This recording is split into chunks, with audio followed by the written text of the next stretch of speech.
എൻ്റെ പേര് ബ്ലോസ്മി. ഞാൻ വൈറ്റില എറണാകുളത്ത് നിന്ന് വരികയാണ്. 2015 ഞാൻ ഇലക്ട്രോണിക്സ് എഞ്ചിനീയറിൽ ഗ്രാജുവേറ്റ് ആയത്. അപ്പം ഇലക്ട്രോണിക്സ് എഞ്ചിനീയറിങ് ഈ കേരളത്തിൽ അധികം വേക്കൻസി കുറവായതുകൊണ്ടും എനിക്ക് ചെറിയ ജോലിയാണ് കിട്ടിയിരുന്നത്. അപ്പോൾ കല്യാണം കഴിഞ്ഞ് കുഞ്ഞുങ്ങളൊക്കെ ആയപ്പം വീട്ടുകാർ പറഞ്ഞു ഇനിയിപ്പോൾ അതിന് പോകണ്ട, കാരണം കുഞ്ഞുങ്ങളൊക്കെ നോക്കണ്ടേ എന്ന് പറഞ്ഞ് ഇരുന്നു. അപ്പോൾ കുറേ കരിയർ ഗ്യാപ്പ് വന്നു. ഏകദേശം ഒരു 6-7 വർഷം കരിയർ ഗ്യാപ്പ് വന്നു. അപ്പോൾ 2023 ഞാൻ ഹസ്ബൻഡും കുഞ്ഞുങ്ങളെല്ലാവരും കൂടി ഞങ്ങൾ വിചാരിച്ചൊന്ന് UK പോവാം. അപ്പോൾ ഒരു മാസ്റ്റർ എടുത്തൊന്ന് അപ്ഗ്രേഡ് ചെയ്താൽ എനിക്ക് അപ്ലൈ ചെയ്യാൻ പറ്റുമല്ലോ. കാര്യം ഇപ്പോഴുള്ള ജോലിക്ക് അപ്ലൈ ചെയ്യണമെങ്കിൽ റീസെൻറ്റ് ക്വാളിഫിക്കേഷൻ എല്ലാവരും ചോദിക്കുന്നത്. അപ്പോൾ ഒന്ന് അപ്ഗ്രേഡ് ചെയ്ത് അവിടെ ജോലി കിട്ടുമെങ്കിൽ അവിടെ നിൽക്കാം, ഇല്ലെങ്കിൽ ഇങ്ങോട്ട് ഈ ജോലിയും വെച്ച് ഇവിടെ ഈ മാസ്റ്ററും വെച്ച് ഇവിടെ അപ്ലൈ ചെയ്യാം എന്ന രീതിയിൽ ഞങ്ങൾ പോയി. അപ്പം ഞങ്ങൾ പോണതിന് മുമ്പ് ഞങ്ങൾ കൃപാസനത്ത് വന്ന് മാതാവിനോട് പ്രാർത്ഥിച്ച് ഉടമ്പടി എടുക്കാമല്ലോ എന്ന് വിചാരിച്ചു. പക്ഷേ കുഞ്ഞ് സമ്മതിച്ചില്ല. കുഞ്ഞ് ആ സമയത്ത് 9 മാസം ഉണ്ടായിരുന്നുള്ളൂ, രണ്ടാമത്തെ കുഞ്ഞ്. അപ്പം കുഞ്ഞ് സമ്മതിക്കാത്തതുകൊണ്ട് ഞങ്ങൾ സ്റ്റാളിൽ നിന്ന് മാതാവിൻ്റെ കാശുരൂപവും ഉടമ്പടി കാശുരൂപം അല്ലാതെ കിട്ടുന്ന കാശുരൂപവും തേനും ഞങ്ങൾ വാങ്ങിച്ചുകൊണ്ടാണ് UK ഞങ്ങൾ പോകുന്നത്. UK പോയി അവിടെ ചെന്നപ്പം എൻജിനീയറിംഗ് ഫീൽഡ് ആയതുകൊണ്ട് തന്നെ മാസ്റ്റേഴ്സ് ആയതുകൊണ്ട് തന്നെ എപ്പോഴും ക്ലാസ് ആയിരുന്നു. അപ്പോൾ ക്ലാസ്സുള്ള സമയത്ത് എനിക്ക് ജോലിക്ക് പോകാൻ പറ്റില്ല, പിന്നെ ആ സമയത്ത് ഹസ്ബൻഡ് ജോലിക്ക് പോകാൻ പറ്റില്ല, എല്ലാം കൂടി വിഷമിച്ചിരിക്കുകയായിരുന്നു. അപ്പം വിചാരിച്ചൊന്ന് ഹസ്ബൻഡ് ജോലിക്ക് പോട്ടെ, ഇപ്പം ഞാൻ പഠിക്കണ സമയമല്ലേ എന്ന് വിചാരിച്ചു. ഞാൻ പഠിക്കാൻ പോവും, അത് കഴിയുമ്പം ഹസ്ബൻഡ് ജോലിക്ക് പോവും. അങ്ങനെ ഞങ്ങൾ മാറി മാറി കുഞ്ഞിനെ നോക്കിയിരുന്നു. അപ്പം ഫസ്റ്റ് സെമ്മിൻ്റെ വന്നപ്പോൾ എനിക്ക് പഠിക്കാനൊന്നും ടൈം കിട്ടാറില്ല, കാരണം കുഞ്ഞുങ്ങൾക്ക് ഭക്ഷണം ഉണ്ടാക്കണം, ഇച്ചായന് ഹസ്ബൻഡിന് ഭക്ഷണം കൊടുത്തു വിടണം. അപ്പം ഫസ്റ്റ് സെമ്മിൻ്റെ പരീക്ഷ വന്നപ്പം ഞാനൊന്നും എന്തോ വായിച്ചുകൊണ്ട് പോയി. ഒറ്റൊരു പ്രാവശ്യം വായിച്ചുള്ളൂ. വായിച്ചിട്ട് ഞാൻ പോയി എക്സാമിന് എഴുതിയപ്പോൾ ഞാൻ ഇങ്ങനെ വിചാരിച്ചു, അയ്യോ എൻ്റെ കയ്യിലിപ്പോൾ ഉപ്പും കാശുരൂപം ഉടമ്പടി കാശുരൂപം ഉണ്ടായിരുന്നെങ്കിൽ അതെനിക്കൊരു ശക്തിയായിരുന്നല്ലോ എന്ന് ഞാൻ വിചാരിച്ചു. ആ സമയത്ത് ഞാൻ വളരെയേറെ മിസ് ചെയ്താണ് ആ ഒരു ഉപ്പിൻ്റെയും ആ കാശുരൂപത്തിൻ്റെയും വില. ആ സമയത്ത് തേൻ എൻ്റെ അടുത്ത് ഉണ്ടായിരുന്നു. അപ്പം ഞാൻ മാതാവിനോട് പറഞ്ഞു, മാതാവേ ഈ തേനിലൂടെ പ്രവർത്തിക്കണേ, എൻ്റെ കയ്യിൽ ഇത് മാത്രമേ ഉള്ളൂ. അപ്പോൾ ഞാൻ ഇവിടുന്ന് വന്ന് സ്റ്റോളിൽ നിന്ന് വാങ്ങിച്ച രൂപ എൻ്റെ മാലയിൽ ഇട്ടു. തേനും ഞാൻ എടുത്തുകൊണ്ട് പോയി അവിടുത്തെ കമ്പ്യൂട്ടറിൽ ഞാൻ വരച്ചു, വിശ്വാസപ്രമാണം വരച്ചു, ഞാൻ സബ്മിറ്റ് ചെയ്തു. വെക്കേഷൻ കഴിഞ്ഞ് ഞങ്ങളുടെ റിസൾട്ട് വന്നപ്പോൾ എനിക്ക് ഡിസ്റ്റിങ്ഷൻ ഉണ്ട്. അപ്പം ഞങ്ങളുടെ ഫ്രണ്ട്സൊക്കെ പറഞ്ഞു, താൻ നുണ പറയണേ, താൻ പഠിക്കണയൊക്കെ ഉണ്ട് വീട്ടിൽ ചെന്ന്. അപ്പം ഒരു ദിവസം എൻ്റെ ഫ്രണ്ട് വന്നപ്പം എൻ്റെ ഫ്രണ്ട്സ് വന്നപ്പോൾ പറഞ്ഞു, ചേച്ചി നീ എങ്ങനെ പഠിക്കുന്നേ, കാര്യം ഈ കുഞ്ഞുങ്ങളെയും കൊണ്ട് ഒട്ടും അഡ്ജസ്റ്റ് ആവുന്നില്ലല്ലോ. അപ്പം ഞാൻ പറഞ്ഞു, എൻ്റെ യോഗ്യതയല്ലടാ, ഞാൻ കൃപാസന മാതാവിൻ്റെ അടുത്ത് പോയിട്ടുണ്ടായിരുന്നു. അപ്പോൾ ചിലർക്ക് അറിയാം, ചിലവർക്ക് അറിഞ്ഞുകൂടാ. അപ്പം ഞാൻ ഇങ്ങനെ ഓരോരുത്തരുടെ കാര്യങ്ങളൊക്കെ പറഞ്ഞു കൊടുത്തു. അങ്ങനെ ഫസ്റ്റ് സെം പോയി. അപ്പം ഞങ്ങൾ ഇവിടുന്ന് പോയപ്പം 3 ലക്ഷം മൊത്തം എൻ്റെ ട്യൂഷൻ ഫീസ് 17 ലക്ഷമാണ്. 3 ലക്ഷം അടച്ചിട്ടാണ് ഞങ്ങൾ പോയത്. അപ്പോൾ ഫസ്റ്റ് സെം കഴിഞ്ഞപ്പം പിള്ളേർക്ക് എല്ലാവർക്കും നെക്സ്റ്റ് ഫീസ് അടയ്ക്കാനുള്ളത് വന്നു. കുറേ പേര് ബ്ലോക്കായി, അക്കൗണ്ട് ബ്ലോക്കായി. അവിടെ അക്കൗണ്ട് വെച്ചല്ല അസസ് ചെയ്യുന്നത്. അപ്പോൾ അക്കൗണ്ട് ബ്ലോക്കായി. അപ്പോൾ എൻ്റെ മാത്രം ബ്ലോക്കായില്ല. അപ്പോൾ എല്ലാവരും പറഞ്ഞു, അത് ചേച്ചിയുടെ ബ്ലോക്കാവാൻ. ഞാൻ പറഞ്ഞു, ഞാൻ മാതാവിനോട് പ്രാർത്ഥിക്കുന്നുണ്ട്, എന്തും ഞാൻ പറയുന്ന ഉത്തരം മാതാവിനോട് പ്രാർത്ഥിക്കണം. ആ സമയത്തൊക്കെ അവരെന്നെ കളിയാക്കിയിരുന്നു. പിന്നെ നോക്കിക്കോ ഇപ്പോൾ ബ്ലോക്കാവുമെന്ന് പറഞ്ഞു. അങ്ങനെ ഫസ്റ്റ് സെം പോയി. സെക്കൻഡ് സെമ്മിൻ്റെ എക്സാം വന്നു. എനിക്ക് സെയിം ഡിസ്റ്റിങ്ഷനുണ്ട്. ആ സമയത്തും ബ്ലോക്കായില്ല. അപ്പോൾ സെക്കൻഡ് സെം എത്തിയപ്പോൾ പിള്ളേർ പറഞ്ഞു, ദൈവദൂതം വന്ന് അടച്ചായിരിക്കുമല്ലോ ഈ പൈസ എന്ന് പറഞ്ഞു. ഞാൻ പറഞ്ഞ ആടാന്ന് പറഞ്ഞു. അങ്ങനെ പ്രോജക്റ്റ് വന്നു. പ്രോജക്റ്റ് പകുതി എത്തിയപ്പോൾ എന്നെ യൂണിവേഴ്സിറ്റിയിൽ നിന്ന് വിളിച്ചിട്ട് പറഞ്ഞു, 17 ലക്ഷത്തിൽ 3 ലക്ഷം അടച്ചു, 14 ലക്ഷം ബാക്കിയുണ്ട്, എന്നാലേ സർട്ടിഫിക്കറ്റ് തരുള്ളൂ എന്ന് പറഞ്ഞു. അപ്പം ഞാൻ പറഞ്ഞു, ഞങ്ങൾ ലോൺ അപ്ലൈ ചെയ്തിട്ടുണ്ട്, പക്ഷേ വെയിറ്റ് ചെയ്യണം. അപ്പോൾ അവർ പറഞ്ഞു, ഒരാഴ്ച സമയം തരാം, അതിനപ്പുറം തരാൻ പറ്റില്ല എന്ന് പറഞ്ഞു. ഞങ്ങൾ ഒരാഴ്ച എന്നപ്പോൾ ലോൺ സാങ്ഷൻ ആയില്ല, റിജക്റ്റായി. ഇത് അവരോട് പറഞ്ഞപ്പോൾ അവർ പറഞ്ഞു ഇത് പറ്റില്ല. അപ്പം ഞങ്ങൾ ആപ്ലിക്കേഷൻ കൊടുത്തു, അറ്റ്ലീസ്റ്റ് സർട്ടിഫിക്കറ്റ് എങ്കിലും എനിക്ക് തരുമോ, കാരണം എനിക്ക് ഇത്ര കരിയർ ഗ്യാപ്പ് ഉണ്ട് അങ്ങനെയെന്ന് പറഞ്ഞ് അവർ പറഞ്ഞു അത് പറ്റില്ല. 14 lakhs നിങ്ങൾ എപ്പോൾ അടയ്ക്കുന്നു അപ്പോൾ ഗ്രാജുവേഷൻ സെറമണിയിൽ വെച്ച് സർട്ടിഫിക്കറ്റ് തരും. അപ്പോൾ ഞങ്ങൾ വിചാരിച്ചു എന്നാൽ പിന്നെ തിരിച്ചു പോരാം, കാരണം വേറെ വഴിയില്ലല്ലോ, അവിടെ നിൽക്കാൻ പറ്റത്തില്ല. അപ്പം ഹസ്ബൻഡ് പറഞ്ഞു, ഒരു കാര്യം ചെയ്യാം, നമുക്ക് കെയർ വിസ അപ്ലൈ ചെയ്യാം, നിൽക്കുന്ന സമയത്ത് കെയർ വിസ അപ്ലൈ ചെയ്യാമെന്ന് പറഞ്ഞു. അപ്പോൾ എനിക്ക് അപ്ലൈ ചെയ്യാൻ പറ്റില്ല, പുതിയ ഗവൺമെൻറ് റൂൾ അനുസരിച്ച് സ്റ്റുഡൻറ്റിന് അപ്ലൈ ചെയ്യാൻ പറ്റില്ല, ഡിപ്പെൻഡിന് അപ്ലൈ ചെയ്യാം. ഡിപ്പെൻഡിന് അപ്ലൈ ചെയ്യാമെന്ന് വിചാരിച്ചപ്പം എല്ലായിടത്തും 15 ലക്ഷം 20 ലക്ഷമാണ് ചോദിക്കുന്നത്. അവിടെ എന്നിട്ട് ഞങ്ങൾ ഞങ്ങളുടെ വീട്ടിൽ താമസിക്കാൻ ഒരു വന്ന ചേച്ചിയുടെ മാനേജറിനോട് സംസാരിച്ചപ്പോൾ അവർ ഫ്രീ ആയിട്ട് ഈ 15 ലക്ഷം രൂപ ചോദിച്ച സ്ഥലത്ത് ഫ്രീ ആയിട്ട് വിസ തരാമെന്ന് പറഞ്ഞു. വിസയിലെടുത്ത് വന്ന് ആപ്ലിക്കേഷൻ ഗവൺമെൻറ്റിൽ വെച്ചപ്പോൾ അവർ വെക്കാൻ വേണ്ടി അഡ്വക്കേറ്റിനെ കൊടുത്തപ്പോൾ അഡ്വക്കേറ്റ് പറഞ്ഞു ഇത് വിസ ക്യാൻസലാവും. കാര്യം പുതിയ ഗവൺമെൻറ് അനുസരിച്ച് സ്റ്റുഡൻറ്റ് ക്വാളിഫൈ ആണെന്നുള്ള പ്രൂഫ് വെക്കണം, അല്ലാതെ ഡിപ്പെൻഡിന് പോലും അപ്ലൈ ചെയ്യാൻ പറ്റില്ല എന്ന് പറഞ്ഞു. വെറുതെ നിങ്ങൾ പൈസ കളയാൻ നിൽക്കേണ്ട, 100% എനിക്ക് ഉറപ്പാണ് കിട്ടത്തില്ല. അപ്പം ഹസ്ബൻഡ് പറഞ്ഞു എടി പിന്നെ വെക്കണോ, എന്നാൽ തിരിച്ചു പോയാലോ. അപ്പം ഞാൻ പറഞ്ഞു ഇച്ചായ അപ്ലൈ, ഞാൻ എൻ്റെ മാതാവിനോട് പ്രാർത്ഥിച്ചിട്ടുണ്ട്, പ്രതീക്ഷീകരണ പ്രാർത്ഥന നമുക്ക് രണ്ടുപേർക്കും കൂടി ഇന്ന് പ്രാർത്ഥിക്കാം. ആ സമയം വരെ ഇച്ചായന് വലിയ വിശ്വാസമൊന്നും ഇല്ലായിരുന്നു. ഞാൻ പറഞ്ഞുകൊണ്ട് ഞങ്ങൾ രണ്ടുപേരും ഒരുമിച്ചിരുന്ന് വിശ്വാസപ്രമാണവും പ്രതീക്ഷീകരണ പ്രാർത്ഥനയും ചൊല്ലി പ്രാർത്ഥിച്ചു. ഞങ്ങൾ വെള്ളിയാഴ്ചയാണ് എൻ്റെ നിർബന്ധപ്രകാരം അഡ്വക്കേറ്റ് വേണ്ടാന്ന് പറഞ്ഞ സാധനം എൻ്റെ നിർബന്ധപ്രകാരം അപ്ലൈ ചെയ്തത്. വെള്ളിയാഴ്ച അപ്ലൈ ചെയ്തിട്ട് ശനി ഞായറോടെ ഹോളിഡേ ആണ്. തിങ്കളാഴ്ച ഉച്ചയോടെ വിസ സക്സസ് എന്നുള്ളൊരു മെസ്സേജാണ് ഞങ്ങൾക്ക് കിട്ടിയത്.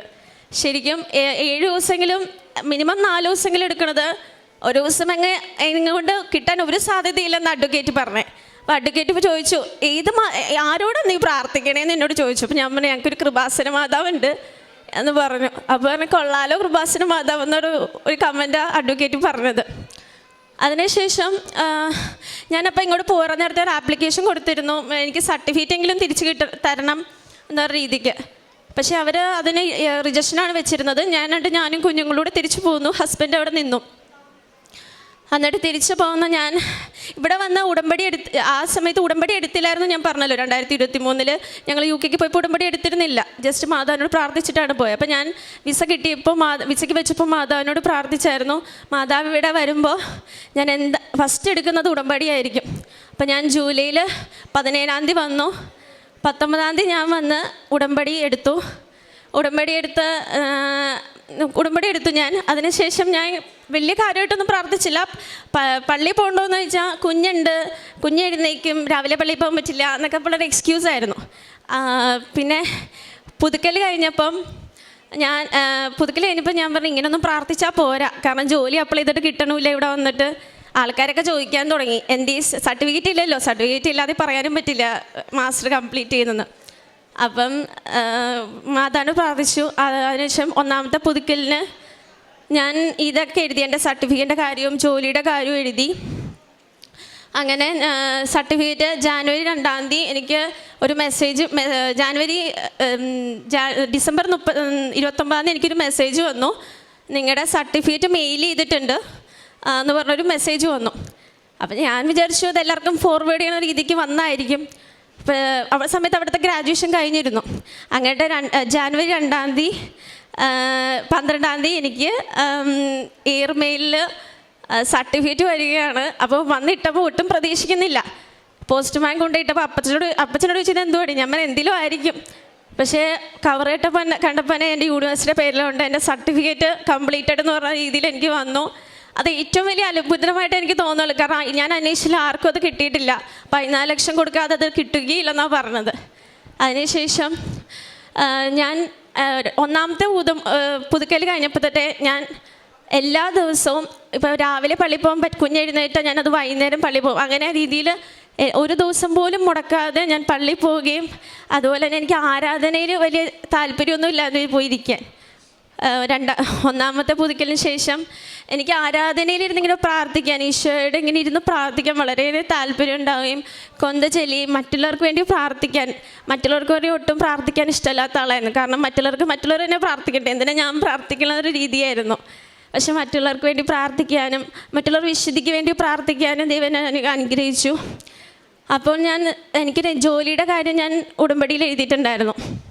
അപ്പം കുറേ അപ്ലൈ ചെയ്ത് കുറേ രജിസ്റ്റർ വന്നു. അപ്പോൾ ദൈവമേ ഇതെന്താ കിട്ടാത്തതെന്നൊക്കെ എനിക്ക് ആദ്യം പരിഭവം ഉണ്ടായിരുന്നു. പിന്നെ ഞാൻ ഈശോയോട് പറഞ്ഞു, ഈശോ നിൻ്റെ ഹിതം എന്താണെന്ന് വെച്ചാൽ അത് നടന്നോട്ടെ.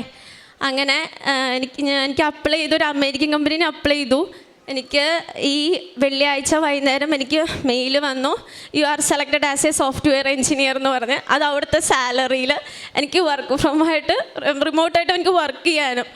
അപ്പം എൻ്റെ കൂടെ ഇപ്പോൾ കംപ്ലീറ്റ് ചെയ്ത UK പിള്ളേർ പറഞ്ഞു, ചേച്ചിക്ക് ഡബിൾ ഓഫറാണല്ലോ ചേച്ചി വന്നേക്കുന്നത്, കാരണം മാസ്റ്റർ കംപ്ലീറ്റ് ചെയ്ത സർട്ടിഫിക്കറ്റ് കയ്യിലിരിക്കണോ, ജോലിയും കിട്ടി. ഞങ്ങൾക്ക് ഇവിടെ ജോലിയൊന്നും ആയില്ല, ഞങ്ങൾക്കും പരിചയപ്പെടുത്തി താ മാതാവിനെ, ഞങ്ങൾക്ക് ഉടമ്പടി എടുക്കണം. അപ്പോൾ അവർക്ക് ഞാൻ ഉടമ്പടിയുടെ ഇവിടെ ലിങ്കൊക്കെ അയച്ചു കൊടുത്തു. എന്നിട്ട് അവർ ഉടമ്പടി എടുത്തിട്ടുണ്ട്, അവർ പ്രാർത്ഥിക്കുന്നുണ്ട്, അവർക്ക് കുറേ അനുഗ്രഹങ്ങൾ കിട്ടുന്നുണ്ട്. അപ്പം അങ്ങനെയാണ് എനിക്ക് കിട്ടിയ അനുഗ്രഹം. ഇത് ഒരിക്കലും എൻ്റെ ഒട്ടും കഴിവില്ലാത്തതാണ്. കാരണം ഇത്രയും കരിയർ ബ്രേക്ക്, ഒരു ജോലി, അങ്ങനത്തെ ഒരു ജോലി, ഒരു 15 20 ജോലി അല്ലാതെ 20,000 ജോലി ഇല്ലാതെ വേറൊരു ജോലി ഞാൻ പ്രതീക്ഷയും കൂടി ഇല്ല. പക്ഷെ എൻ്റെ പ്രതീക്ഷയ്ക്ക് അപ്പുറമാണ് എൻ്റെ മാതാവ് ഈശോപ്പ എനിക്ക് തന്നത്. അതുപോലെ തന്നെ ആത്മീയമായ രീതിയിൽ ഞാൻ ഒത്തിരി മാറി. പിന്നെ മറ്റുള്ളവരെ സഹായിക്കാനും കാരുണ്യപ്രവൃത്തിയായിട്ട് ഞാൻ ഇവിടെ വന്നിട്ട് ചെയ്തത്, ഞാൻ വൈറ്റിലയിൽ നിന്ന് ആലുവ വരെ സ്കൂട്ടറിന് ഞാനിങ്ങനെ ഓരോരുത്തർക്കും ഞാൻ പത്രം കൊടുക്കണമെങ്കിൽ ഞാൻ ഓരോ പത്രത്തിലും വിശ്വാസ പ്രമാണം ചൊല്ലി കുരിശ് വരച്ചാണ് ഞാൻ കൊടുക്കുന്നത്. അങ്ങനെ ഞാൻ വൈറ്റിലയിൽ നിന്ന് ആലുവ വരെ പത്രം കൊടുക്കുകയും സാമ്പത്തികമായി പിന്നോട്ട് നിൽക്കുന്നവർക്ക് എന്നെക്കൊണ്ടാവുന്നത് ഞാൻ പൈസ കൊടുക്കുകയൊക്കെ ചെയ്തിട്ടുണ്ട്. ദൈവമേ നന്ദി, ദൈവമേ സ്തോത്രം.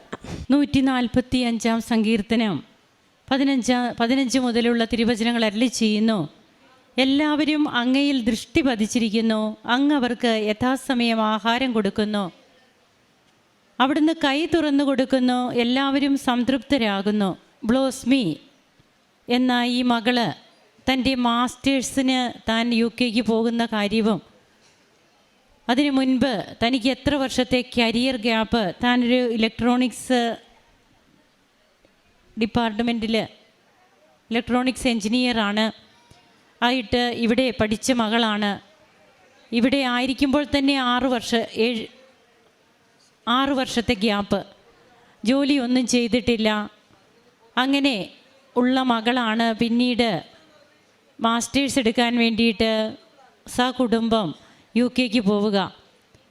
അവിടെ ചെന്നതിന് ശേഷം തനിക്ക് പഠന സാഹചര്യങ്ങൾ കുറവായിരുന്നു. അമ്മയെ വന്ന് കണ്ടിട്ടാണ് പോകുന്നത്. UK തങ്ങൾ പോവുകയാണെന്ന് അമ്മയോട് പറഞ്ഞു ഈ കുടുംബം വന്ന്.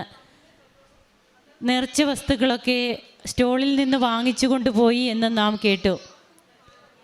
കയ്യിലുള്ളത് വെഞ്ചരിച്ച കാശ് രൂപം, തേന്, ഇതല്ലാതെ വേറെ ഒന്നും കയ്യിലില്ല. അങ്ങനെ തൻ്റെ മാസ്റ്റേഴ്സ് താൻ അവിടെ ചെയ്യുമ്പോൾ നേർച്ച വസ്തുക്കൾ, ഉടമ്പടി കാശ് രൂപം, ഉടമ്പടി തൈലം, ഇതൊക്കെ തനിക്ക് ഉണ്ടായിരുന്നെങ്കിലെന്ന് ഈ മകൾ ആഗ്രഹിച്ചു എന്നാണ് സാക്ഷ്യത്തിൽ നാം കേൾക്കുക. അങ്ങനെ അവിടെ അമ്മയോടൊത്തുള്ള ഒരു ജീവിതം നയിക്കുവാനായിട്ട് പിന്നീട് ഈ മകൾ ട്രൈ ചെയ്യുന്നുണ്ട്. താൻ ഇവിടെ വരുമ്പോൾ എത്രയും പെട്ടെന്ന് ഉടമ്പടി എടുക്കുമെന്നൊക്കെ അമ്മയോട് വാക്ക് പറഞ്ഞു. അങ്ങനെ തൻ്റെ യൂണിവേഴ്സിറ്റി എക്സാമിന് തനിക്ക് എങ്ങനെയാണ് ഏറ്റവും നല്ല ഒരു റിസൾട്ട് ലഭിക്കുന്നതെന്നൊക്കെ നാം കേട്ടു. 3 lakhs മാത്രമാണ് അവിടെ പേ ചെയ്തത്. 17 lakhs പേ ചെയ്യേണ്ടടുത്ത് 3 lakhs മാത്രം. പിന്നീട് അങ്ങോട്ട് പഠനം എല്ലാവരുടേതും ബ്ലോക്കായി അക്കൗണ്ട്, ഫീസ് അടയ്ക്കാതിരുന്നിട്ട്. എന്നാൽ അമ്മ ഈ മകളെ സംരക്ഷിക്കുന്നു. അക്കൗണ്ട് ബ്ലോക്കാകുന്നില്ല, പഠനം തുടരുന്നു. പ്രോജക്റ്റ് പകുതിയാകുമ്പോഴാണ് അക്കൗണ്ട് ക്ലോസ് ആകുന്നത്. അതുവരെയും തനിക്ക് അതെല്ലാം ക്ലിയറായിട്ട് ചെയ്യാൻ സാധിച്ചു. സർട്ടിഫിക്കറ്റ് കൊടുക്കില്ല എന്ന് പറയുന്നു. എന്നാൽ തനിക്കിവിടെ പിന്നീട് നാം അതിൻ്റെ ലാസ്റ്റ് സ്റ്റേജിലേക്ക് വരുമ്പോൾ താൻ ഇങ്ങോട്ട് തിരിച്ചു വരുന്നതും ഉടമ്പടി എടുക്കുന്നതും, താൻ വന്ന് കുറച്ച് നാൾ കഴിയുമ്പോൾ തൻ്റെ സർട്ടിഫിക്കറ്റ് തനിക്ക് ലഭിക്കുന്നു. അതും 14 lakhs കൊടുക്കാത്ത, ഫീ പൂർണ്ണമായിട്ട് അടയ്ക്കാത്ത സർട്ടിഫിക്കറ്റാണ് വന്നത്. ഒരിക്കലും കിട്ടാൻ ചാൻസ് ഇല്ല. ഇനി വർക്ക് ഫ്രം ഹോം ഒരു ജോലിയും കൂടിയാണ് അമ്മ ഓഫർ ചെയ്തത്. ഡബിൾ ഓഫർ എന്നാണ് അവിടെ മകളുടെ കൂടെയുള്ള ഫ്രണ്ട്സ് പറഞ്ഞതെന്നാണ് നാം കേൾക്കുന്നത്. ഇത് എന്തുകൊണ്ടാണ് കൃപാസനത്തിലെ ഉടമ്പടിയിൽ മാത്രം സാധ്യമാവുക? ബഹുമാനപ്പെട്ട VP ജോസഫ് അച്ഛൻ്റെ തെദേവും എന്ന പുസ്തകത്തിൽ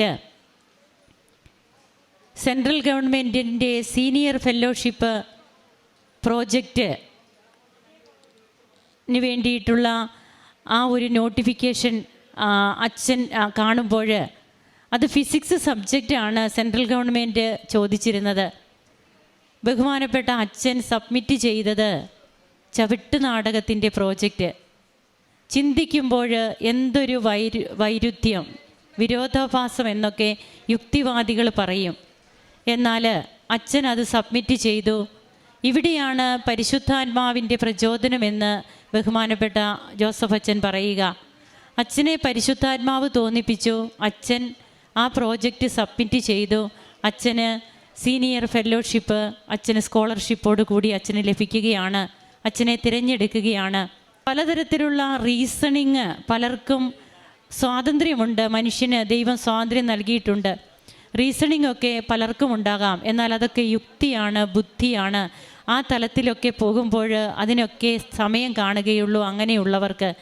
എന്നാൽ ഉടമ്പടിയെടുത്ത ഒരു ദൈവ പൈതലിന് തൻ്റെ ജീവിതം പിന്നെ എങ്ങനെയായിരുന്നുവെന്നും തനിക്ക് ഉടമ്പടി എടുത്തതിന് ശേഷവും താൻ അത്ര വലിയ ഒരു ഇൻട്രസ്റ്റ് കാണിച്ചില്ല ഉടമ്പടി ജീവിതത്തോട്. എന്നാൽ പിന്നീട് അത് റെക്ടിഫൈ ചെയ്യുന്നു. ഇങ്ങനെയൊന്നും പോയാൽ പോരാ, ഇന്ന് തനിക്ക് എങ്ങനെയാണ്, അതാണ് ഇന്ന് ഈശോ കണക്കിലെടുക്കുക. ഈ മകള് ഇന്ന് ഈശോയ്ക്ക് വേണ്ടിയിട്ട് എന്തെല്ലാം ചെയ്യുന്നു, ഈശോയുടെ കാര്യത്തിൽ എത്രമാത്രം തീഷ്ണത എടുക്കുന്നു, ഈശോയെ അറിയിക്കുവാനായിട്ട് ഇന്ന് താൻ ഇവിടെ ഇരുന്നു കൊണ്ട് തന്നെ UK തൻ്റെ സഹപാഠികളെ അവരൊക്കെ എങ്ങനെയാണ് ഇന്ന് ഈ മകളോട് ചോദിച്ച് ഓൺലൈൻ ഉടമ്പടി എടുത്ത് ഉടമ്പടി ജീവിതം നയിക്കുന്നത്.